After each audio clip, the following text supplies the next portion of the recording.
Hey guys, it's me Leon for the record. Right now we're outside the Patanur Agrahara metro station here in Whitefield, which is one of the few stations is located on the purple line of the Namma Metro. Recently, the purple line was inaugurated, which will connect the east and west ends of the city, which is Whitefield in the east to Challaghatta in the west. The distance between the two areas is 43.5 kilometers, and with the help of the purple line, commuters are expected to reach both ends of the city in about 76 minutes flat. Namma Metro saw a substantial increase in ridership, with trains carrying 5.86 lakh passengers between 5 am and 8 pm on the first day alone.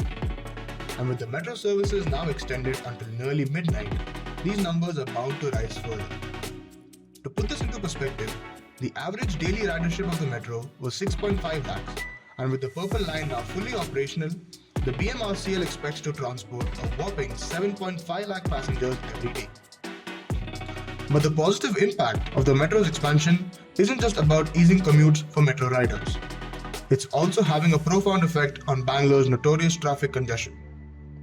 Previously, commuters had to park or take feeder buses at the Baipanahalli station to reach Kiarpura or Whitefield. Now, this missing link has been connected, eliminating the need for that switch and instantly reducing traffic on the road.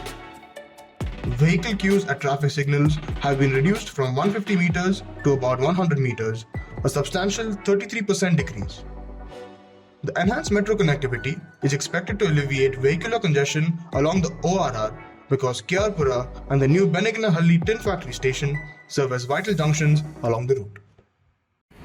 So how do you think the metro has overall alleviated the traffic congestion in Bangalore, especially ORR, because ORR used to be too crowded? So my office is in Sarjapur, and I stay at Hebbal.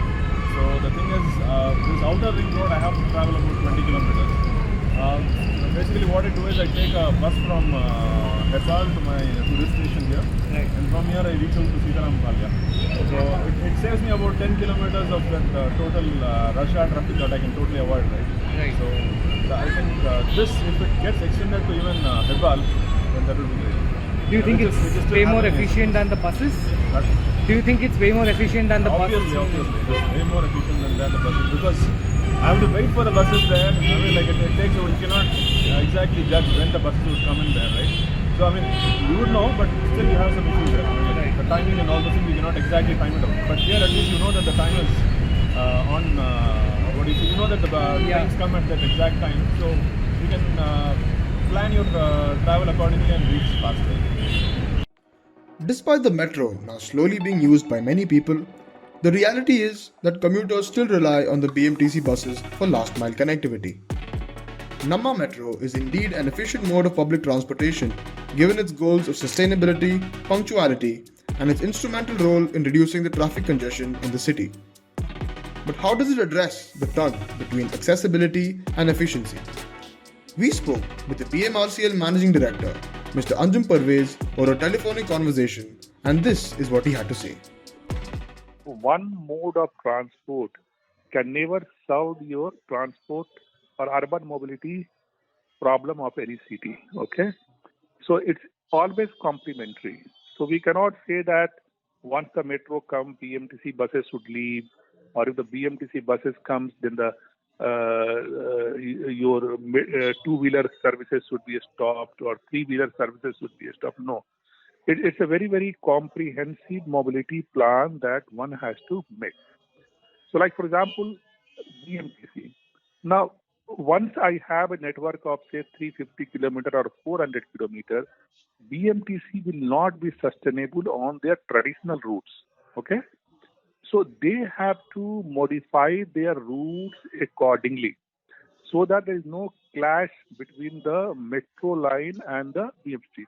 Like for example, if I am going from say Kiarpura to Whitefield, now that was one of the most important routes for BMTC.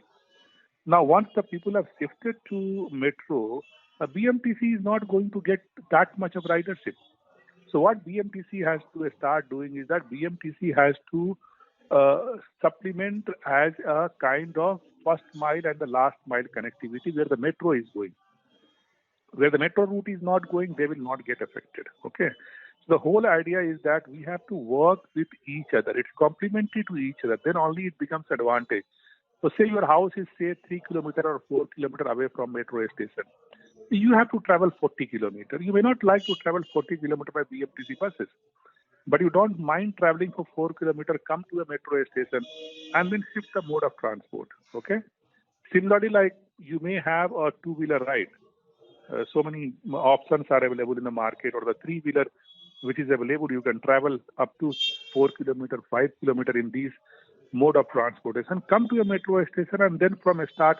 So we always say that metro will be successful only when you have a very good last mile and the first mile connectivity. If that is missing, you can never utilize the entire potential of the metro. So every mode of transport is going to be there. The nature of operation is going to change. So like for example, if you see BMTC in the last few months, they are moving more towards the smaller buses, 9-meter buses, because 12-meter buses cannot be economical as a last mile and the first mile connectivity. But the 9-meter buses are possible. So the whole idea is that if I shift only BMTC people to metro, that does not solve my mobility problem. The number of vehicles on the road remains same. So the idea is that metro as well as the BMTC put together should carry at least 75 to 80% of the people in the city. If we can start together giving that kind of service and people start using that kind of service, then you will see the very, very visible impact on the road traffic. So everybody is going to be there. All these are players. So that's why we always talk about the multimodal hub.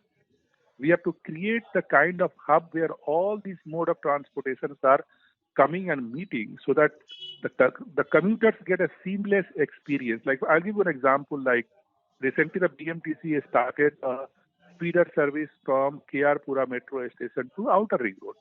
Now it's a fantastic service. So if your office is say on Outer Ring Road, say about 7 kilometers from Pura, now what you will do? You will come up to Pura by metro, come out of the station, go to the BMTC buses, go to your office. So it's always a complementary kind of service which has to happen, and we all have to survive. The Purple Line has helped to reduce the amount of time taken to traverse between various locations in the city. Along with the construction of other metro lines also being taking place in the city as we speak, who knows, metro might be the future of mobility in Bangalore. Along with Sarang Das, this is Leon Sargent.